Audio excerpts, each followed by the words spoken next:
All right, so here are a few nuggets about sports in Durham, North Carolina that you may not know.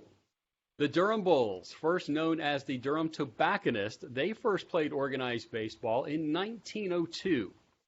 9 years later, when North Carolina Central opened its doors for its first spring semester, they did so with a baseball team. That was the school's first organized sport. And then if we fast forward another 9 years, Duke University, which had moved from Trinity, North Carolina in 1892, they started playing a full range of sports in the year 1920. How about another tidbit? Public recreation in Durham. From a city council resolution, it organized in 1924. And then there was a secret basketball game played in Durham in 1943. Now, if you comb the internet, if you walk the stacks in the library, you'll see that the city of Durham, North Carolina has a robust history in sports, one that continues to evolve because of the amazing efforts put forth by this municipality, its schools, its stakeholders, and its caretakers. The Durham Sports Commission is an important part of the growth in the city. Founded in 2016, the DSC recognizes that opportunities exist given all of the assets at hand. One such opportunity is the ability to bring together thought leaders for an engaging conversation during Black History Month. As noted, sports in the Bull City is an important part of the evolution, and we're thrilled to bring you another installment of the Commission's Bull Sessions to explore several facets of athletic competition right here in the heart of North Carolina. So with that, what I'd like to be able to do is I would like to introduce to you our panelists, but I'd like to do so with an abbreviated introduction. I want to spend as much time as possible to make sure we get to as many questions as we can. So if you'd like to learn more about these folks, do a quick engine search, pull up any of their names, and you'll find out who they are. So ladies first, Susan Scott is the Chief Growth Officer at Unc-Tv. She is active in engaging new and existing partners in the areas of business, education, medicine, economic development, and others to ensure that public television is meeting the needs of the citizens of North Carolina. Welcome in Omar Beasley. He's been a standing board member of the Durham Sports Commission since 2016 and was the board's first chair. A transplant from San Diego, he will happily admit with a very wry smile that he came to Durham 32 years ago and just sort of got stuck here. He's also an entrepreneur, and he, like the other two on our panel, he is heavily vested in sports in Durham. And then we have Umar Mohammed. He's the faculty athletic representative, or the FAR, for those of you in college athletics. He's at St. Augustine's University. He seems to be everywhere in this town, volunteering his time with the Durham Sports Commission, the North Carolina Central University Recreation Program, the Durham History Hub, a whole host of other places in and around this area, and we're happy to have him as well. My name is Trip Durham, and I don't know if it's by divine intervention or by design, but with my last name, I'm happy to be part of this conversation and facilitating a great discussion with these other three. Going to hit several topics. My modus operandi is not to ask the same question of all three panelists, so I want to cover as many bases as we can, and we will get started with Susan. Susan, I'd like to know, and I really want to start us off by creating a really big moment. Your brother is none other than Stuart Scott, and in his short time on this planet, he made an amazing impact with ESPN using his voice for sport. I wonder what you gleaned from your brother about sport, and I wonder what translations your learnings have into the overall sports community here in Durham. Thanks, Trip. We grew up in Chicago, idolizing men like Gale Sayers and Dick Butkus, and my grandparents lived right down the street from Comiskey Park, and my grandfather believed that babysitting was White Sox games. But Stuart grew up loving all sports, yet he recognized that everyone doesn't. So I think he strived to connect the high drama, the struggle, and the emotion of sports just to everyday people. He was all about being inclusive, though, in the way that sports was discussed and shared, So he worked to make sports and all that emotion and that excitement accessible to everyone. So whether you liked poetry or rap or Shakespeare or movies, or you were really into your frat, yo frat, um, he amalgamated all that stuff. And some people thought Stewart was weird because he couldn't be categorized. And that is so like Durham. We are not one thing in Durham. But we do work hard. We're in earnest. We work hard to ensure that everyone can be pulled in. And I do believe that Durham's sports scene is accessible and relatable. And then I would just wind down by saying we pull for each other. In Durham, sports encourages what I call everyday heroes. We all get excited and we all celebrate Durham's sports successes. And, frankly, and these guys have heard this from me, there's something for everybody in Durham, whether that's pickleball or ultimate frisbee or track and field or especially basketball. We support each other in spite of rivalries. We all know I'm a Carolina alum, but if Duke or Central is not playing Carolina, we're tribe. Durham is tribe.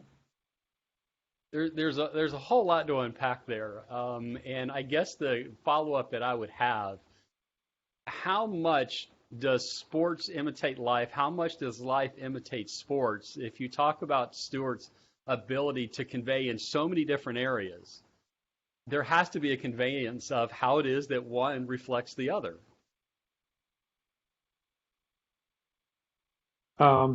If I can speak on that, I'm correlated to today's athlete, right? Rappers want to be athletes want to be rappers, or even actors.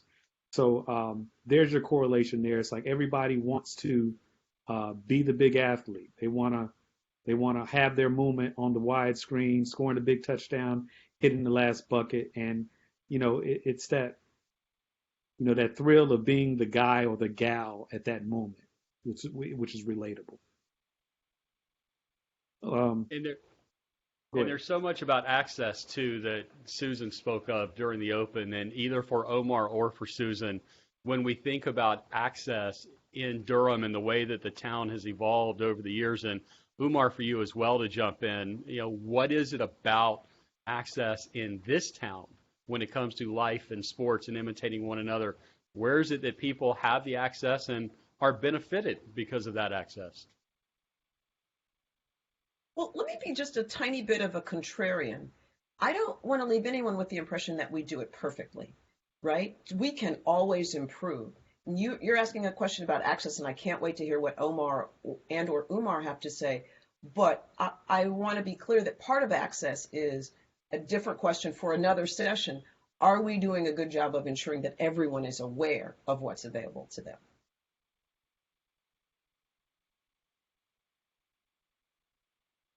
Yeah, and I've already fallen off my modus operandi of not asking the same question of everybody. So that's what happens, I guess, during a live to tape session.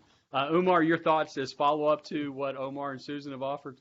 Sure, I appreciate their comments. I'm a Durhamite, so having access has been something that I've been fighting for since we've been here, and that's a continuous battle. And I think that's the type of tribe I would say that Susan was talking about. If you have a concern or you need access to anything in Durham, most leaders in Durham are only a phone call or email away, which makes Durham very unique and interesting as a growing city. And so access, all we have to do is make a couple of phone calls, call Omar. He's on the board of the DSC. We can call Susan if we need to have some public, information getting out. So, I mean, access and in particular sports, that is a very interesting dynamic. And Parks and Rec is the first level of that access usually. Omar, I want to ask you a quick follow-up before I present Umar with another question. Omar, in the open, we talk about how it is you came here and got stuck. Now, 32 years ago, in the life of any municipality, I mean, that is almost a lifetime ago, and Durham has certainly evolved since. But what did you see 32 years ago that got you stuck here? Oh, the culture here in Durham. The culture here in Durham is amazing, absolutely amazing. When I moved here, and I'm a city boy, like I said, from San Diego, um, and I'll give you the story. Driving up 85, coming into Durham, coming up through Burlington, through Greensboro, and I'm looking and I'm talking to my parents, and I'm an 18-year-old kid at this time, right? And I'm looking and I'm like, wow, look at all these trees. So much development can go on. So, I fell in love with the country part of North Carolina, particularly Durham, but I fell in love, even deeper in love with the potential that this area has and is beginning to show. So back to your question specifically. I played football, ran track in college, and right out of college, I began coaching youth track and field. So through that time, putting a lot of kids in college, I just fell in love with how I was embraced as a coach in this community and trying to follow in the footsteps of several other coaches who had had an opportunity to meet, like Dr. Leroy Walker and Russell Blunt. So I had an opportunity to meet some real giants and pioneers of equity, so to speak, in this sport, in this community. So that's what kind of anchored me here. And not to mention, I met a beautiful young lady and got married and had some kids. So Seems like every interview or every reaction to a question, somebody always has to mention the spouse just to make sure they have covered the bases. So we can check that one off our bingo card today. So well done.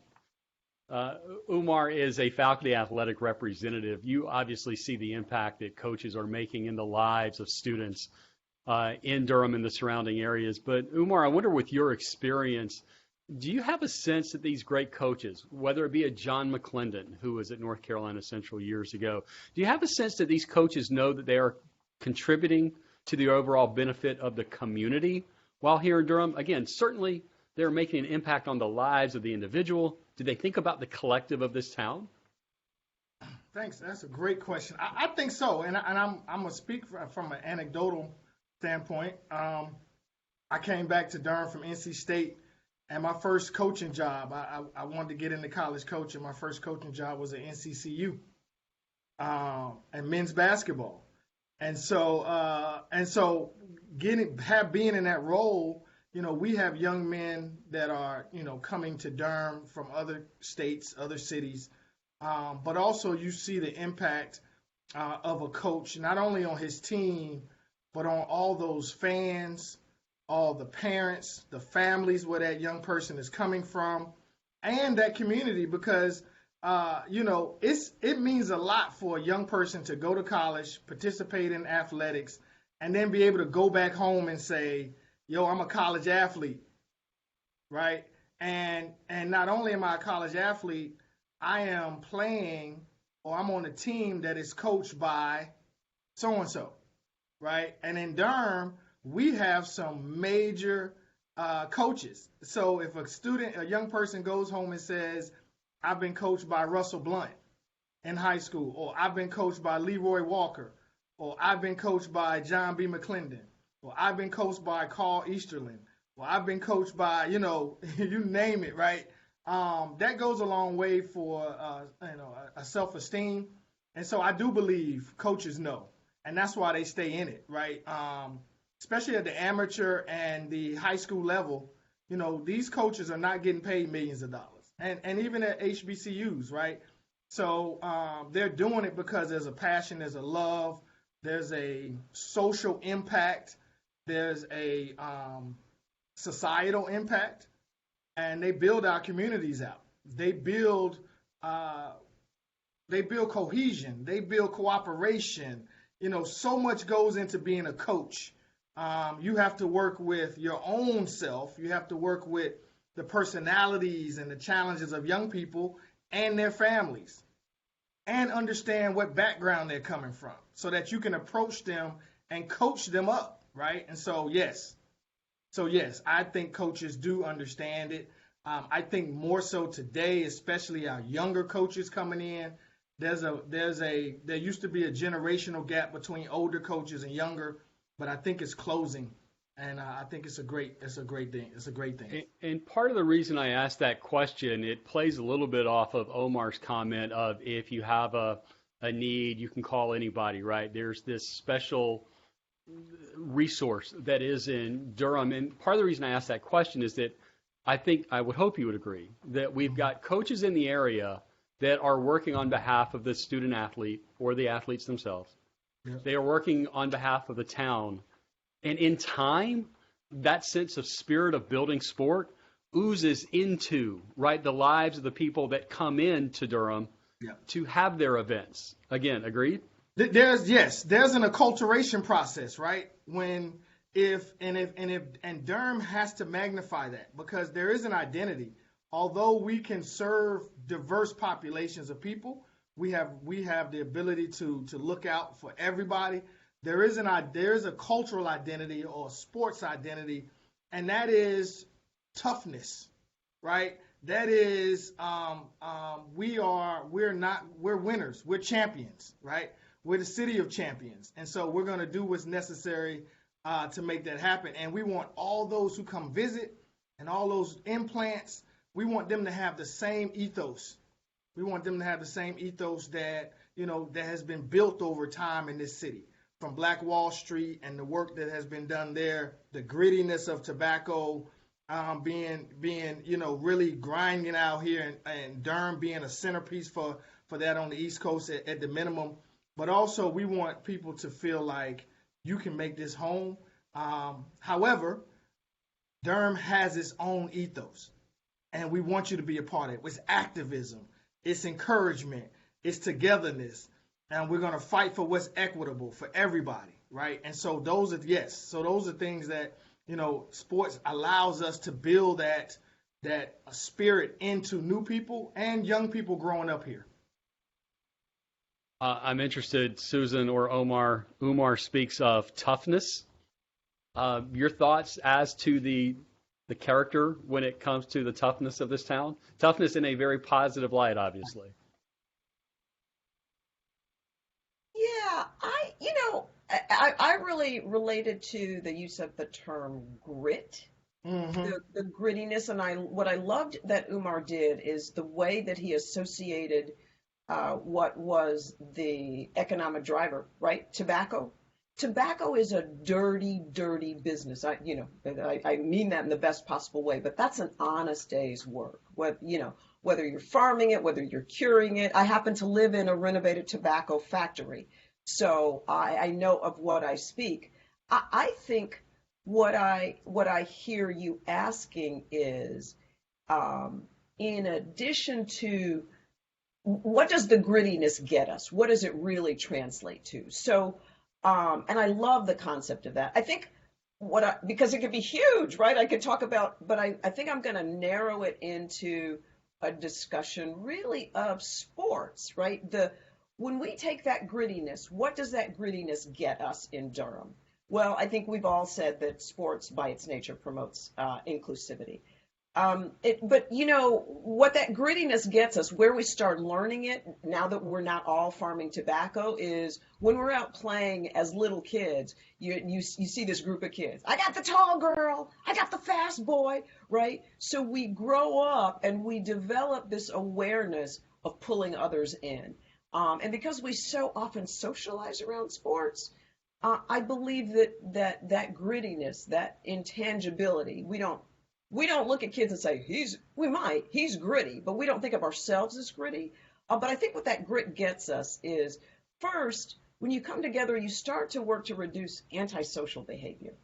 And you begin to develop a lived notion and a shared notion of team and shared effort. And more importantly and bluntly, that grittiness and that sense of team, it benefits our overall environment. We want to talk about Durham today, but I could make the case about our grittiness in Durham spilling over into at least Research Triangle Park, right? If not the entire triangle. And so, moreover, and then I could go on and on about this because I really love this question. I think there's prestige, right? Let's talk about it economically, right? Sporting success, our grittiness, what we've proven to others means that we're more attractive to investors, to businesses, and to workers. There are economic benefits. And dude, what we're talking about here, this is civic pride, right? We are so proud to be from Durham. I think that, let me state some obvious. There are clear health benefits. Sports, our grittiness, who we are, our self-definition, it promotes activity and physical movement, which helps prolong physical and cognitive health. I mean, it's all about, there's that cycle, lifespan and longevity. And then, and I really will end here, from a psychological perspective, look, whether it's casual, middle school, high school, collegiate, professional, athletes develop habits and overall resilience. And developing that experience of trying something, maybe doing something hard, and learning that it's okay. Sure, it's great to win, but it's okay to try and lose. The lesson is in trying and developing self-awareness. I think Durham is so freakily self-aware in so many positive ways that we're so unique. We defy this classic understanding of a city. Omar, what do you pull from that? And let us know your thoughts while I set my next question up for Umar. What are your thoughts from Susan's comments? Well, I'm going to take it from what Umar said, and he talked about the togetherness and the toughness, right? And I'm going to take you back nearly a century, and something that you've already touched on or mentioned anyway, and that was the secret game of 1943. In a time where this country was at war, not only within its borders, but even across the big pond, in the middle of Jim Crow South, where not only was it frowned upon, it was virtually illegal for blacks and whites to intermingle. We had a legendary basketball coach from North Carolina since John McClendon took his team or had his team play against Duke's basketball team. And that, in the middle of a very dark period, of our country, was a glimmer of light. Was not just a glimmer, but a beacon of light that sounded off and really wasn't talked about back then, and it's talked about more today than it's ever been. But I think that togetherness and their toughness and refusal to adhere to the rules of the time shows truly who Durham was and still is. Omar sets it up really, really well, almost like he knew what my next question was going to be for you. Basketball in Durham, Umar, the history of it is amazing. And I would go so far, Umar, as to say that basketball in Durham is sort of special. I would agree. And I will have to say this. It's probably either you guys are wrong or I printed the wrong shirts, but 1944 is the actual year of the secret game. So I didn't print it up a lot of these, so I'm either wrong, but I think it's 1944. But I digress. So, but I will say the genealogy of basketball runs through Durham, and so. When you I think about Durham basketball and John B. McClendon as providential. He was the last student of James Naismith at the University of Kansas, and here's a black young boy who integrates swimming at University of Kansas, and then learns coaching. And so there's a quote, and if I would take this moment, it kind of lays out, there's a quote that John B. McClendon has in Milton Katz's Breaking Through book. And it goes, one day when basketball's inventor and his protege were out and about, they stopped to watch some youngsters playing basketball, and they chased the ball around the court. Naismith commented that it was the ultimate way to play the game, to always be on the attack, on offense and defense, wherever the ball is. And John B. McClendon says, I patterned my whole game after that philosophy, that the game is about always being on attack. And that's Durham, right, in a sense. Durham is always pushing the boundaries, We're always looking for innovation, ways to include, ways to disrupt status quo, right? And so and I think the sport of basketball has a unique place in the world here in Durham, but also on Tobacco Road. I always say that Durham is at the crossroads of Tobacco Road. Any basketball star, you got to earn your stripes in Durham. I just believe that, right? Even with the summer basketball league we used to have at North Carolina Central, all the best players from college or high school came to Durham, to North Carolina Central, to compete, to showcase. The coaches that have come out of John B. Mcclendon have been taught and mentored from him, from Durham. Dean Smith, Clarence Big Head Gaines out of Winston-Salem State. You know, you have, and Durham has had coaches like, what's his name, Paul Sykes, that used to coach at Durham High. And one of his mentees was, what's the former coach at Wake Forest, Dave Odom. Used to coach at Durham High in 1969.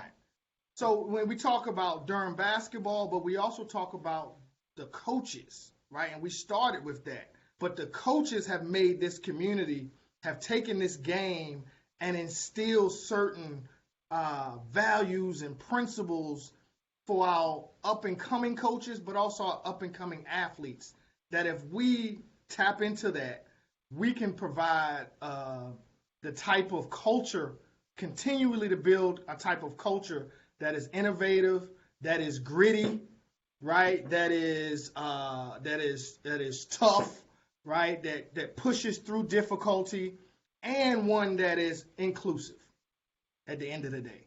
And I think that's something that, you know, using basketball as a North Star, so to speak, as a sport for our community. And I'm not dismissing any other sports, particularly track and field. However, I just think that the line of basketball in the world comes through Durham. And one last thing, John B. Mcclendon was an ambassador for basketball. He was also, we can also look at his life as an innovator and a pioneer in sports tourism. The way he had to take his teams on the road and what was happening, how he advocated for black athletes to be able to go to the same hotels as white athletes on the road, how he put together the CIAA and hosted tournaments for athletes for black schools to come and play and compete, how he created organizations that would put the National Basketball Committee that really advocated and pushed the NCAA to include black athletes.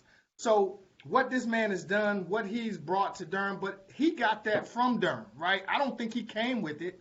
I think Durham has a culture, Black Wall Street, the innovators that were here, the social activists that were here, they all influenced John B. Mcclendon. And he saw Durham as a place where he could actually launch these ideas as a landing pad to say, okay, this community is very welcoming of my ideas. Let's work together to make them something that the world can admire and feel good about. So that's my short, but I can talk like Susan, I can talk about Durham and the history and the culture and everything about the game that I feel like has influenced us. Umar, you are an interviewer's dream. Ask a really short question, and that's what you get. Not a simple yes or no, and that is perfect. Omar, let's get Umar off the hook just a little bit. I know that he was talking basketball, and he used that as a North Star. I know that he wasn't really, throwing shade on track and field, but based on the print over your shoulder, we know that's special for you. What other sports, Omar, and I'll use the pun, what is the Bull City taken by the horn, other than basketball, that you see from your perspective? Well, I'll be short with the first piece, baseball. The Durham Bulls speaks for itself, right? Bull Durham, the movie, is based on baseball here in Durham, on a minor league team here in Durham. So that's the short one that I can speak on. But the one that's very, very dear to me, that I'm passionate about, is track and field. And I don't think there's a name in track and field that's larger than Dr. Leroy T. Walker. He was, in essence, the godfather of track and field, at least to our community, right? Dr. Walker was the first African American Olympic head coach. He was the first African American AOC, International Olympic Committee president. He spearheaded the effort to bring the Olympics to the South, to Atlanta.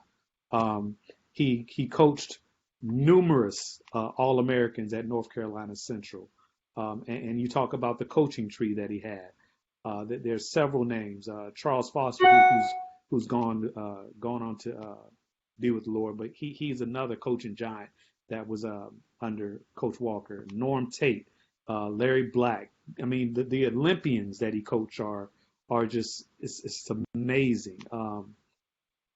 Dr. Walker, and I can't go without saying this other name. It hasn't been mentioned in this conversation yet, but Al Buehler.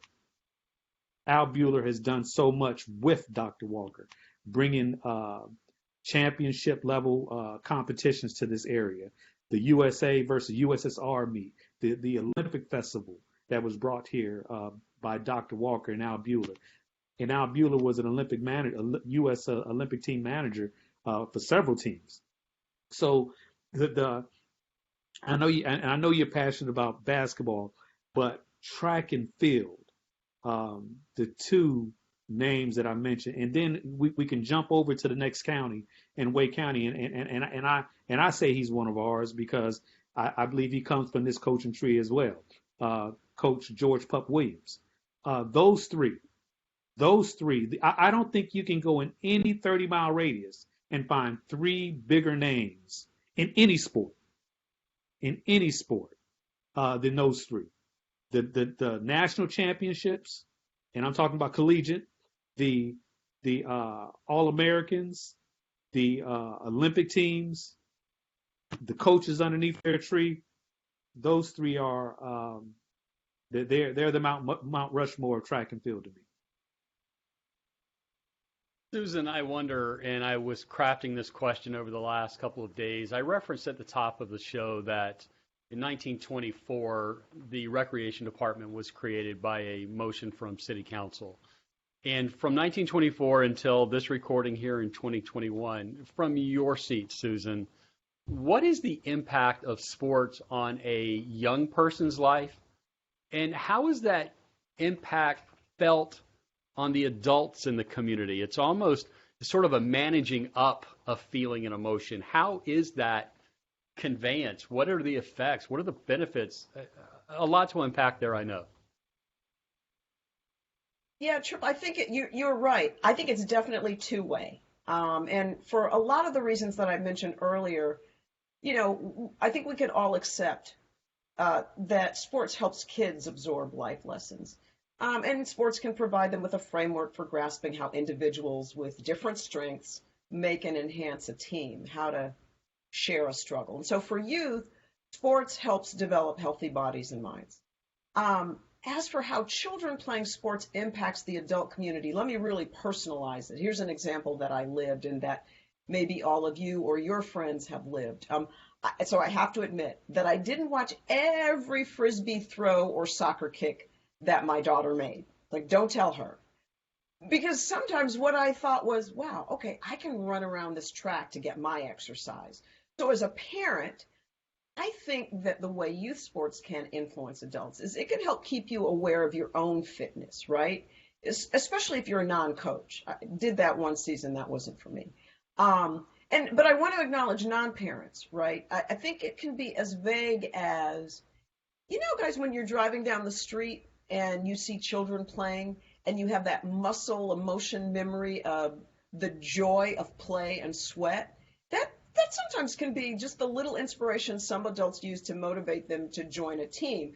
Often that happens in the spring and summer, but also in the community. I think that adults grew up playing sports or being aware of sports, and so they reach a point in their lives if they're not active in sports, or maybe they are, but what we do as adults, I think, is we seek places and spaces first that are convenient to the rest of our lives. So let's acknowledge that sometimes as adults, we can relegate sports to a secondary place, which is one of the reasons why I think the Durham Sports Commission is so important. we focus a lot on youth, and we should, but I think there's some importance to the work that we do that benefits adults too. Some of that has to do with how we ensure adults are aware of green spaces, but also, you know, adults, whether they're aware or not, they might be members of a health club. They might be working out in their basement. I'll give you an example of Durham. I see a lot pre-quarantine. I saw a lot of ad hoc use of space, yoga in front of hotels or on rooftops. I think the other thing that adults are able to do, because we're adults, is we will multitask or we'll overlap, right? We'll connect a sporting event or a sports class to a social gathering afterwards. And so in that way, sports keeps adults connected to each other and to their sense of play. But, you know, I know that Omar and Umar might have other things to add about that. But I think it's a two-way relationship. I will. I'm looking at the clock, and what I'd like to do is be cognizant of everybody's time, especially during this recording, and the audience that may be watching or listening. I do have one more question that, again, I'm falling off my MO. I'm going to ask everybody, because there's one thing that we all do, all 300 million of us, is we eat, right? We take a knife or a fork, we put it into a hole that everybody else has, and there's a commonality. Sports and food. What's the connection? And I ask because over the last 10 years in Durham, the food scene has just absolutely exploded. So as you think about this commonality and the fact that we all love to exercise, as Susan talked about, that muscle reaction that we have, what is it about food and sport that make it go so well hand in hand? Umar, I'll start with you. Well, one of the big things is, and this was one of the things that John B. Mcclendon was big on, was nutrition, fitness, and health and wellness. In his 1965 book, he talked about training and wellness and, you know, and making sure that we took care of our bodies. And so from looking at it, filtering food through a sports lens, it's nutrition, it's wellness. It's taking care of that asset that we hope is going to create a better life for us, whether that's in a career setting or that is in a fitness and play setting, right, with our children. And we want to set. So for Durham, I think the connection between food and sports, you really don't watch sports without some type of food. I mean, or some type of drink or food, right? And the game to watch would be Duke, UNC, or NCCU, A&T, right? And so if you're in Durham and you're watching one of those games, you better have, you know, some wings from one of the famous, I'm not going to give anybody a plug, but some wings from one of our famous wing spots, you know, on Tobacco Road, not far from Black Wall Street. I won't name it.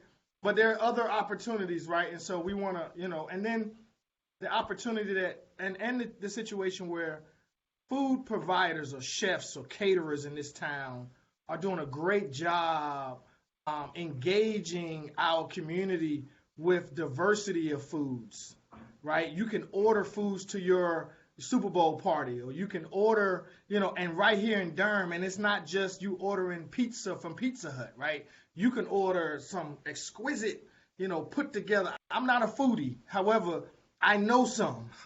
One of my best friends is a foodie, as they say. So I know that there's a diversity of, you know, your palate is so touched by so many different foods here. And I think that's the same as it relates to sports. We have many people who involve and enjoy different types of sports, but the commonality is that we enjoy sport. Right? We enjoy being together around sport, and the same holds true for food. I can't wait for us to be able to get back together again, because food plays a major part in the inclusiveness of Durham, along with sport. All right, Susan, your thoughts, and I know it's going to be hard, but you're not allowed to say ditto what Umar said because he said a lot there. I was going to say ditto, but I won't now. Look, let me really let's lizard brain it, right? Let's go to that place in our brains. when I'm excited about sports, I look forward, like I really looked forward to this Super Bowl matchup. Like, it's like I woke up on Tuesday and thought, oh God, how many days until Sunday? I think the food scene in Durham is that same kind of thing. I too won't name names, but there are places in Durham's food ecosystem that I think, okay, if you'll do 45 minutes of hard cardio, then I will allow you to go get this food on this day with all those calories. So I think there's both a hipster factor about sports and food. Have you eaten at so and so yet? Oh my God, I haven't tried that, right? But there's also the what's my reward? My reward is my team won, or I kicked butt when I played XYZ. And there's also that reward system when our food is good. We are so doggone pleased with ourselves when we're consuming it. So that's the relationship I want to draw. All right, Omar, you get the final word on this, and ultimately this will be the final word of our session today as well. So make it really big, okay? Well, that Susan stole my thunder. I hate to say it, 'cause, we're a big sports town, right? And everyone, it's a relatively healthy town as well. So how do you really capitalize off that? Your food. You go out, pig out at these great restaurants. You go get your parties catered with all these high caloric foods, and then you go have a workout party. Me and my neighbors, my best friends around here, we indulge in great food and drink and spirits and all that good stuff, and then we hold each other accountable and go work out. So that's what we do. That's what we do in Durham. We want the best of both worlds. We want to eat the best foods. Hey, check, we got it. And we want to work out and look great when we go out with our friends. And then we want to go see the best sporting events. Durham checks all the boxes. I love Durham. How I got stuck. It puts a nice little bow on it. Susan Scott, Umar Muhammad, and Omar Beasley. Team, thanks for being with us today. This has been a great chat. Folks, remember, too, if you want to learn a little bit more about the Durham Sports Commission, they are durhamncsports.com. My name is Trip Durham. Have a safe and wonderful spring season, and we will see you soon.